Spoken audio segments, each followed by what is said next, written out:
something meaningful with my life. I want my life to count and my life to matter.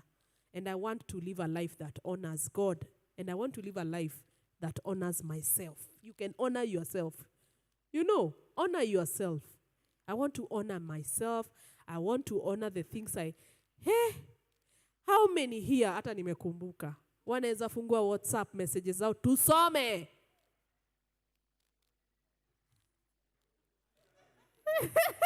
Of course, lazima muinue mikono jiji wote.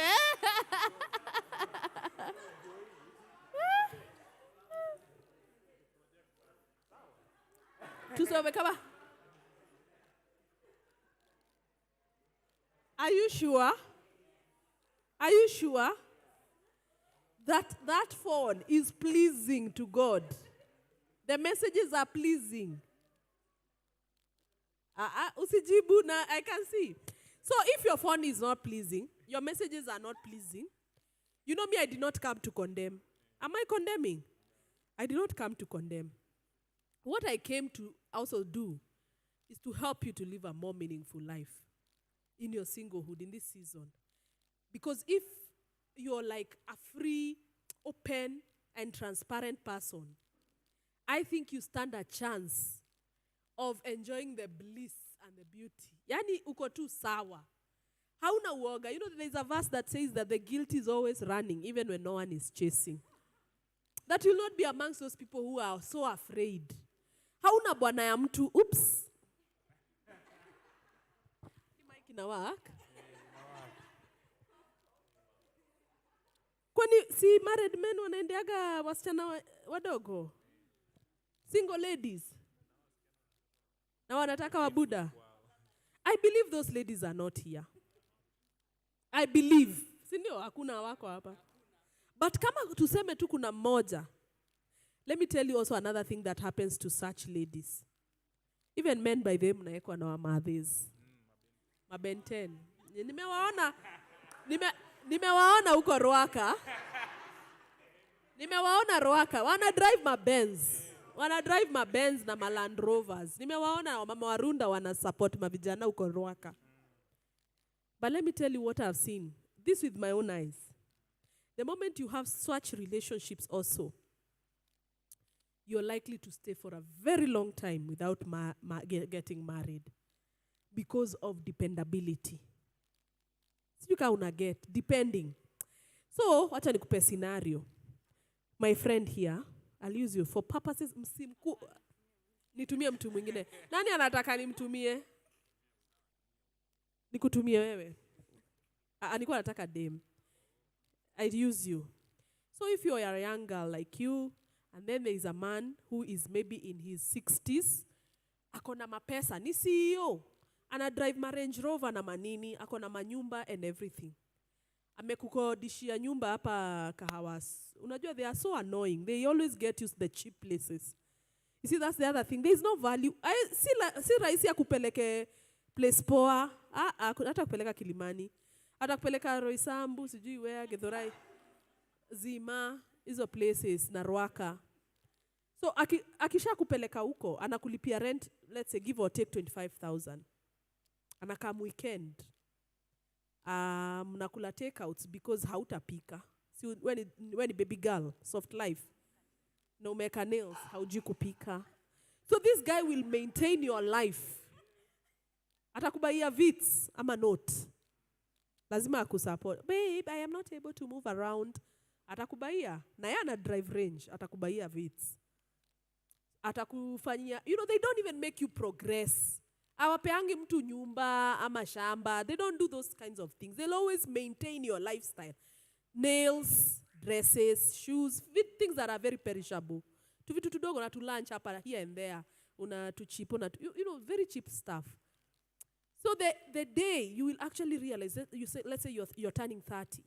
You actually look at your peers and you see all of them have been married or they're about to get married. They're all, well, most of your friends are married.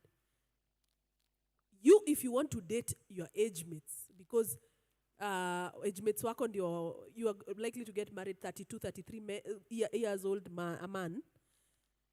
A 33-year-old man is most likely to either be married So your age mates watakuwa washaoa mavijana.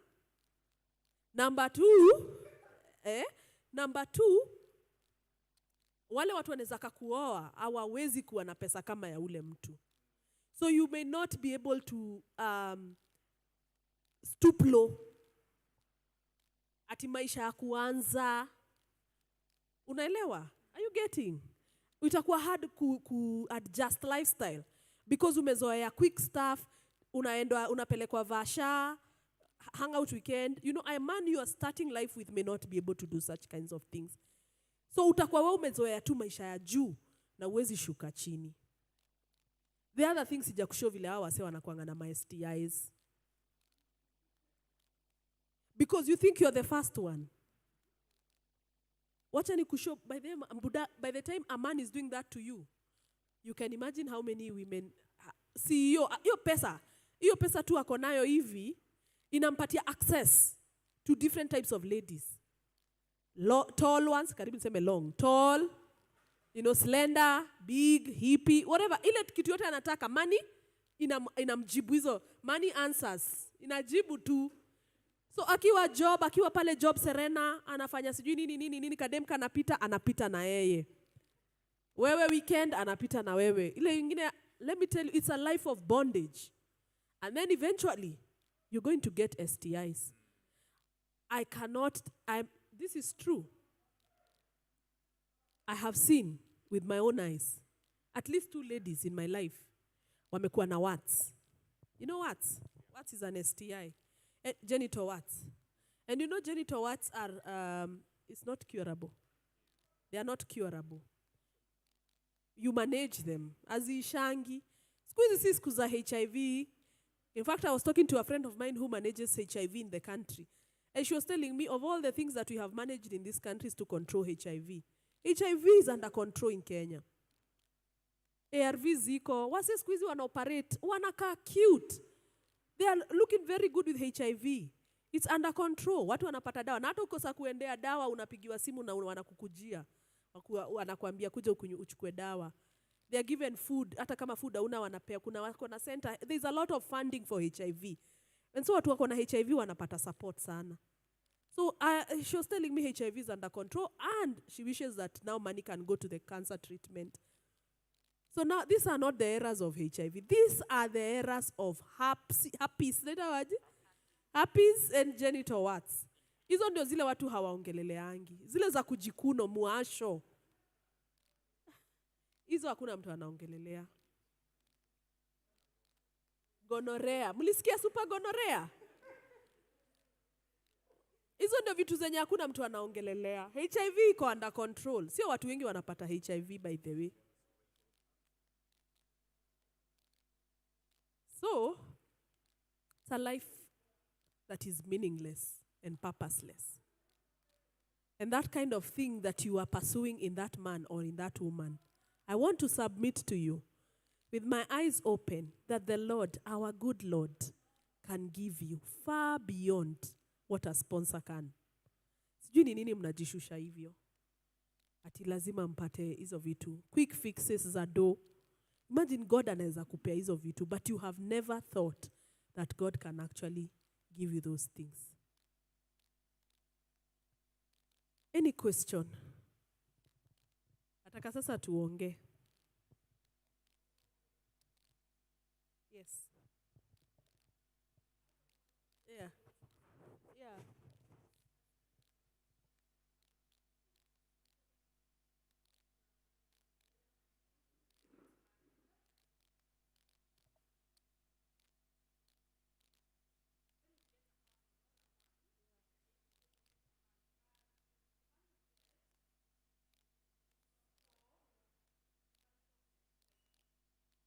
Anataka have sex.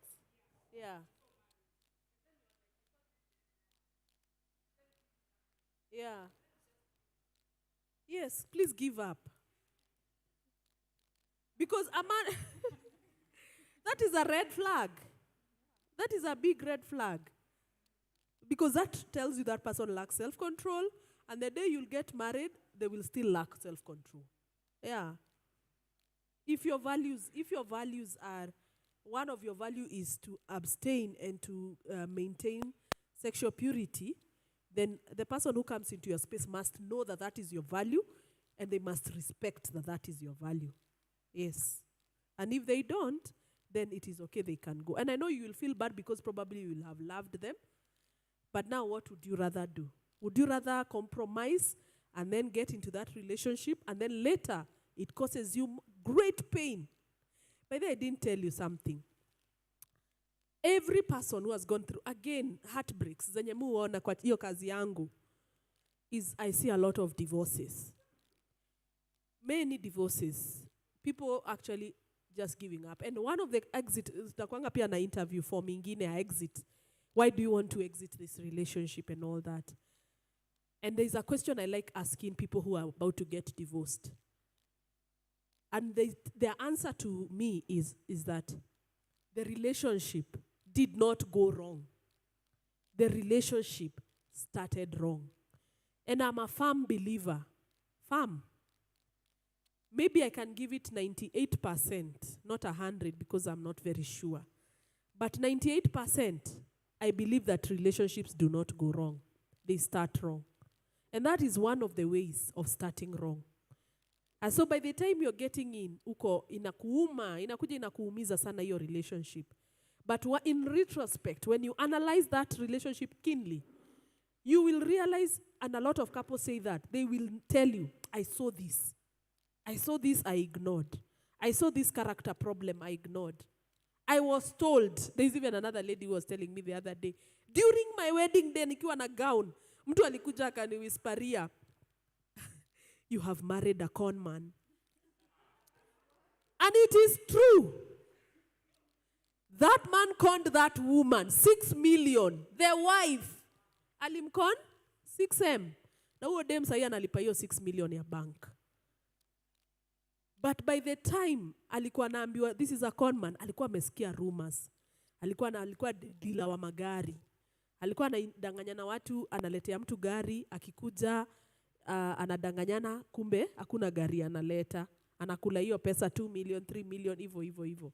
Finally, aliambiwa huyu msee unaenda kumari ni con man. Hata siku ya wedding yake aliambiwa mtu ni con man. But because she was so in love, and she really wanted to get married, because marriage answereth all things. Does the Bible say that? She really wanted to get married for whatever reason. When she got married, now I can tell you, she has the most painful, hawajai divorce bado, but it is such a painful relationship, if you ask me. Relationships don't go wrong, they start wrong. Yes. Emmanuel. Yeah.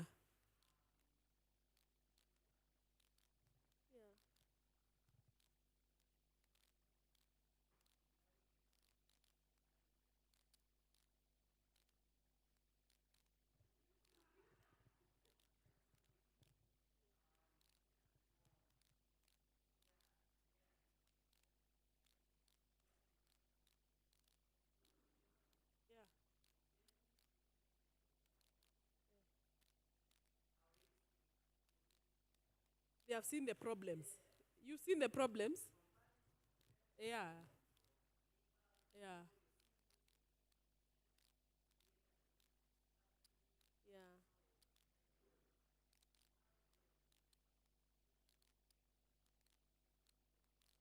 Yeah. Yeah. That's a good question. Most marriages are not doing okay. But I can also tell you that there are marriages that are doing okay.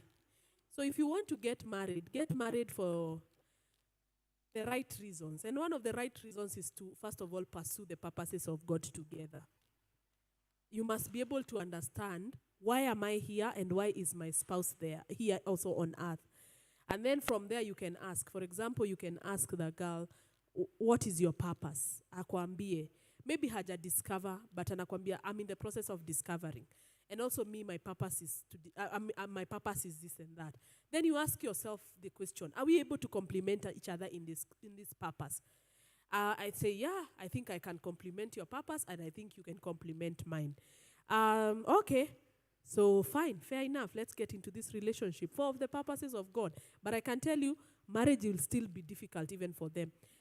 But it is not as painful. You know, I was telling the couple today that I was officiating that marriage is a sanctifier. Ni kama moto. Ina kusafisha. Venye ina gold, that perfection. It is a refiner fire. It's a sanctifier. So it will sanctify you for sure, and it will make you a better person.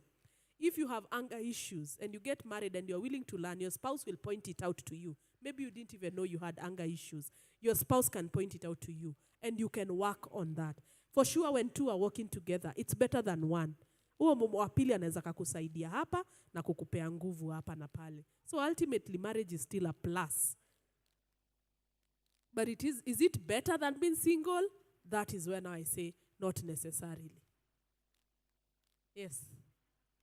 Yeah. Yeah. Yes. Yeah.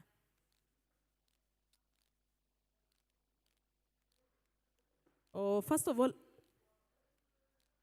explain. Paint it. For example. Yeah, somebody who can help her paint an example.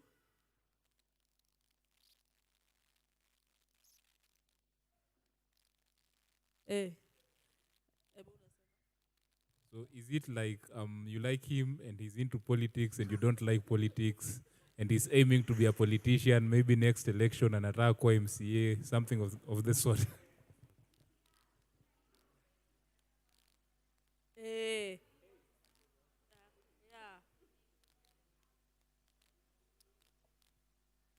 Well, even if you don't maybe like what he does, and but you might be willing to support. So you might be like, wewe ndio kama maybe mi wana na mapasta sana sana. When a man is a pastor, unataka bibi yako pia aitwe Mrs. Pastor, sijui what and what. And pastors wise wanaboeka sana na hiyo kitu because they are like me, niko na career yangu. Maybe I am a secretary, a nurse. And me, this is my passion. So you find maybe the men who are in ministry full time, they really complain to their women because they're like, how ni support, haukuji kongamano. You know, so there's also an aspect of understanding each other and not forcing the other person to become like you. However, still, marriage is about supporting each other. You might not be in that line that person is in, but uko aware na you are not fighting and rebelling or like saying, I cannot, I will not. For example, let me use my field because that's the one I know for pastors. Unapata maybe pastor amependa Mungu, anapenda kuomba, bibi yake anataka waende dunda. Alafu, maybe pastor anasema Sunday after church, utakamu pike chai, wageni wa kanisa, wamama wanakam kututembelea. Unapata mama anasema, kila siku huku, ni wageni, mimi sitaki hao watu wa kanisa huku. So unaona, now she's acting as a hindrance to the purpose of this man. Yes, anaweza kuwa kona career yake, but when it comes to such things, anafaa kukuwa na an aspect of submission, ama an aspect of understanding that watu wa church wanakam. Wacha niwapikie chai na nini. Lakini mimi siko kwa ministry. Umeelewa? Siko kwa ministry but nina support. That is what I mean. There should be an understanding of the purpose and the support and complementing each other. Umeelewa hiyo? So ukioa usiforce bibi yako akuwe kama wewe. Hiyo ndio shida. I think most times ni ukishare vision yako ama purpose yako, mtu anaona iko almost opposite to what they have envisioned and they're like, now that is a deal breaker. But I'm not asking you to change your career or your vocation for this one, but hapo ndio huwa kuna kujia kizungumkuti. Mtu anaona hii yako, they look like very different things from what both of you are doing, And so people feel, think mostly ladies, kwanza akisikia ndugu ameitwa huduma, sijui Mungu wa huduma na Mungu wa huko kwa kazi hizi zingine ni tofauti ama nini? Because whenever they hear about huduma, they are like, "Nyeh." Juu ministry haina pesa, ni kusota. To be honest, ministry hainanga pesa. Ni ukweli. Sasa, but nimeona maybe pastor ameitwa, God ana provide, lakini sio kila mtu akona hiyo understanding. Sasa but also there is a way I have seen that unaweza marry dem, akona career, wewe ni pastor, akona career na wewe hiyo uko nayo, well. Well, ministry sio career, but uko wewe umeenda sasa umejitolea kazi ya God, uko na calling. Nishaiona pia, it can work beautifully by the way. Nishaona dem, like this pastor, because he talks about it, anaitwa nani? Ule pastor Mwalili, Stanley. Do you know him? There is a pastor called Stanley Mwalili. The wife is a director with World Vision. Sijui kama bado anakuanga huko. That man, ministry yake yote imesupportiwa na bibi yake anaitwa Ann. Ni yeye amemsupport kutoka siku ile alikuwa kijana mdogo, nini. No, director wa World Vision ni mtu ana karibu 1 million. Ana tithe huko, nini, amesupport bwana yake all her life. Na saa zile anaenda church, anaenda kama bibi ya pastor, anatulia tu. Amekaa. Yeye hajai kwa ministry, ana work World Vision. But pesa yake ana support nayo ministry. But those are rare cases. But it can work beautifully. That's what I'm trying to say. Yeah.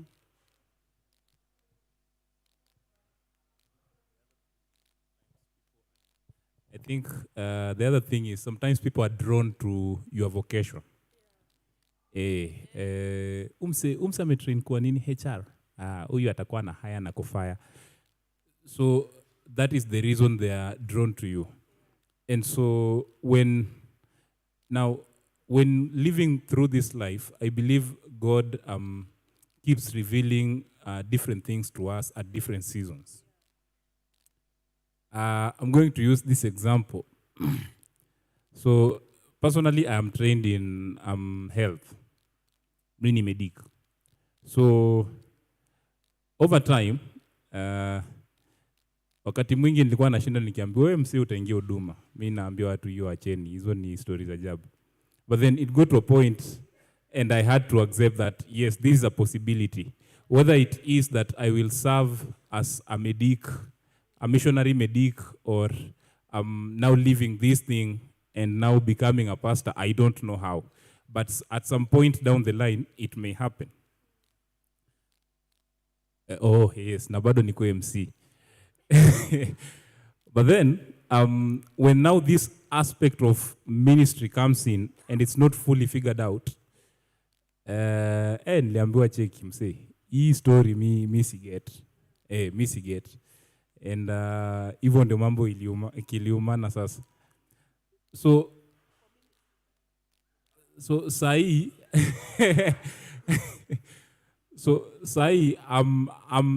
I'm grateful that it happened in retrospect because there are things that I learned, and right now even in moving forward, there are so many things that are happening. I think I'm getting more responsibility in church, and it is preparing me for a greater task ahead. But right now, I think I have just loved to live and let my friends know that, you know what, hii kitu naweza kuwa nafanya, daktari, lakini inaweza fika mahali daktari iende. So that in case any of my friends siku ifike nimwambie cheki, unaona hii story inaweza iwezi. If we get into marriage and then I have to stop working and get into ministry, it does not become an issue. But I think we have also been so much filled with the knowledge about the tangibles, life that is flourishing, you know, what is the latest car, where do you want to live. These are not bad things, but then when they become the main thing and the main focus, I think we lose the point even of pursuing relationships and marriage at the end of the day. So hapo unaweza kutusaidia aje? The question is, So kwa hii situation yote, especially ikikuja story ya huduma na careers zenye God to bless nazo, na understanding that these things can change. And kwanza ikikaa ni kama zile vitu zenye wase wanakaa wameheshimu sana. And then you come up, uambie mtu by the way, you know what, kuna siku yenye inaweza fika hii story yote iende. Is it now that we should not put it out there and just hide it, kungojea tu ile siku itafanyika alafu unamsurprise ka mambo ishafanyika, ama tufanye aje? I believe that there will always be someone who will appreciate that call in your life. And you can use this as an opportunity kama kichungi. It will be, yeah, me I'm a pastor, me I'm going into full-time ministry. You can use it as an avenue to sieve. So that kama mtu ni wa kwenda, aanze kwenda tu mapema. Yeah, so you don't have to lie about it or to be ashamed. I know that God will always have someone who can live with that reality. Yeah. Is there a question? Kuna kitu ya mwisho nataka kusema before we finish? I also want you guys to have this kind of character that I'm going to mention, to be direct and authentic characters. To be direct and in singlehood, you can easily be on the gray area. Uko tu, una zone watu, una gray zone. My recommendation to you, that you don't have to live a life that is gray, that you can live a life that looks like a mirror, that someone can see through you, that you don't have to be deceptive and liar, that you can speak truth and honesty at all times. So if you find yourself in a relationship, you don't have to double deal. Like uko na watu wawili ati unajaribu ni mgani kati ya hawa wawili nini. Hizo ni tabia za uongo. Na hizo ni tabia zenye hazileti honesty na hazileti authenticity. And once you become like that, you will attract the same. You will attract deceivers. My prayer is that you will not be a deceiver. Because all these people who lifted their hands when they said heartbreak, if we dig deep, kulikuwa tuna mtu alikuwa na uongo hapo. Yukweli. Wengine walikama wakadiscover, guy, kumbe kuna demu mwingine. Ama kuna chali mwingine. Mtu mwingine alikuwa ananiambia single man the other day, alikuwa ananiambia alilipia demu yake holiday Dubai. So he's a rich man. Alilipia demu yake holiday Dubai. Huyo demu akaenda na chali mwingine Dubai. Like real story. Machozi. But is he single? Both of them were single, they were dating. And they are both believers. So dem, laki chali ako na do mingi sana. So dem alimwambia, nataka kwenda holiday wapi? Birthday Dubai. Akamlipia. Dem alienda na chali mwingine. He was so heartbroken. Hizo ni tabia. Alikuwa job. Alichoma. Waliachana for sure. Waliachana. But hizo ndio tabia pia watu wanakuanga. Uko direct. Unasema,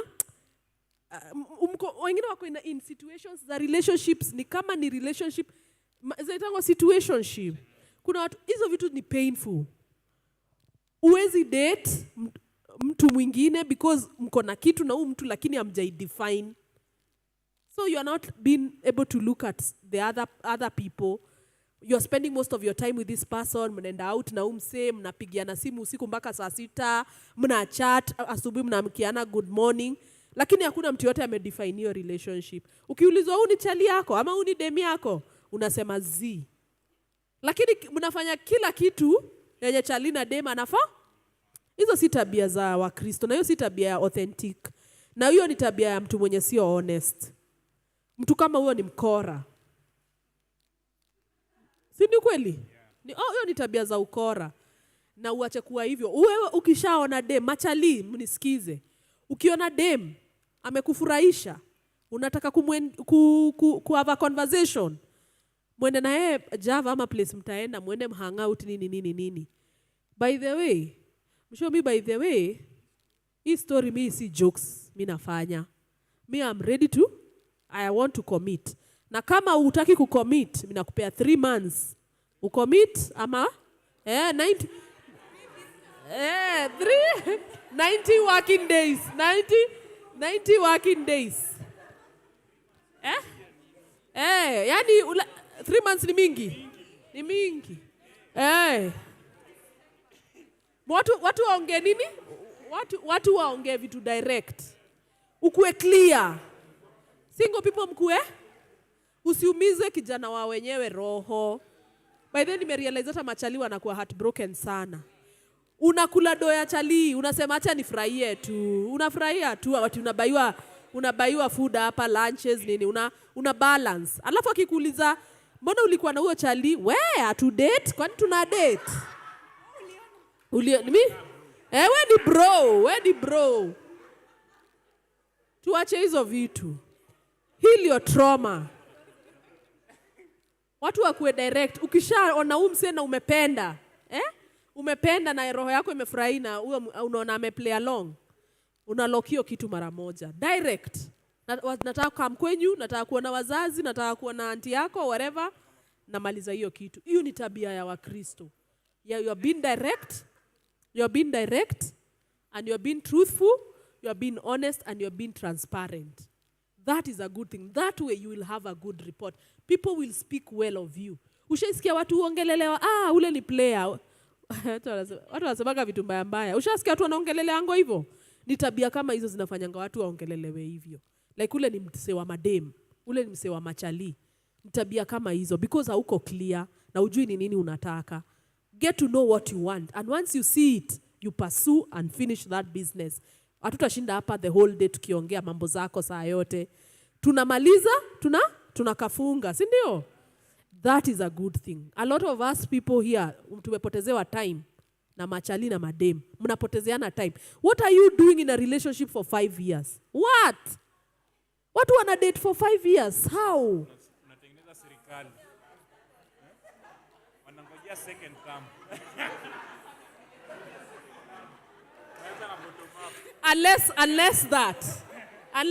Unless mnafanya medicine in school, mnamlianza kude first year. So mpaka 7 years. But ideally, kama mko ready to marry, why should you date for 5 years? Even the better, 1.5 years inatosha. 1 year, akam Kenya raka tufanye harusi. Long distance. Okay, hiyo ni story nyingine. Myself, 3 years. But ni juu, I was also in school. Yeah, I was also in school. Yes. Yes. 19. Yeah.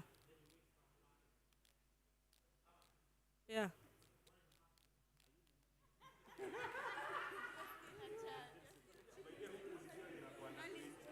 Oh. Anyone who is 20 and below? I don't know whether you heard me say when you're ready to date. That is the key. When you're ready, you don't have to date for long. Mnaleta different dynamics zenye sikuwa nimefikiria, but that's not what I mean. I mean like you're ready. But una date, unaeka mtu ina limbo. Unamweka tu mahali unampanga. But maybe ni because unataka ku-explore other options. Ama unataka hutaki ku-commit. Na hutaki pesa yako itumike, responsibility ya marriage. Unaelewa? So hutaki hiyo responsibility. So unawestia mtu time. But ni wewe uko na maishu zenye ujadeal nazo. So unawestia mtu mwingine time. I find that is very selfish and painful. Kama kabisa hauna intention za kumari mtu na umeanza kumdate na mko of age, muachane tu. Hizo vitu zinaumizanga watu sana. Jana nilikuwa nauliza msee, kwani wasichana wa kanisa hawaole wangu? Wasichana wa kanisa mapema. Nilikuwa sorry, sio wewe. You are being triggered. Nilikwambia uache kukua triggered. But ideally, sijui kama mshai notice wasichana wa kanisa ukaa sana. Wasichana wachache waole wangu haraka sana kama wasichana wa world. Nikauliza msee mwingine, kwa nini wasichana? Hiyo kitu imenisumbua. Kwetu church tuko na wasichana mpaka wako 55 hawajaolewa. Church yetu iko na wasichana wa 40, 45. Nini hawajaolewa? Well, I'm like, kwa nini wasichana wachache wanakaanga hivyo? And you know what that person told me? A lot of people, and I agree, is a lot of ladies are in pain. Kuna pain na maybe walikuwa wamejicommit kwa relationship, walikuwa serious about it, walikuwa wamelock. Unaona? Na wakakaa na umse, lakini umse akamdate for so long. Alafu kidogo kidogo akamtoka, akainvitiwa harusi. Ama unaona? Sasa hiyo bitterness inamfanya yani unaona amepoteza masaa na pia anaumia. Ana ability ya kuopen up heart yake. So tuache kuumizana. Kama Christians tuache kuumizana. Kama haudate mtu, sikia hivyo. Kama haudate mtu, wacha kumchat usiku. Wacha kumuuliza what are you having for dinner. Wachana na hizo Wachana na hizo vitu kabisa. Sorry, translate to my brother there. I'm saying when you're not dating somebody, avoid checking on them. Avoid emotionally investing in somebody. What are you when 8 p.m. arrives, when it's 8 p.m., communication cut. Because the moment you start chatting that person at night, midnight, hi, how was your day? What are you up to? What are you wearing? What are you thinking about? The moment you start doing those things, you are starting to invest in an area that you don't want to invest in. Umeanza kuingia dangerous waters. If you are not interested, then hapa sijui naweza kaa the whole day. Let your communication be clear. Your intention about somebody, let it be clear. Don't start telling my sister here, I've been admiring your hair for a long time. You start telling her, I really like, I always see your hair. The moment you start doing those things, unam lead on. You are leading her on. Why are you talking about her hair? Are you going to buy her oil? You know, don't do anything that can be misread. Be clear, be authentic, and be direct of your intention. Even if you don't want to communicate in emoji, my favorite emoji.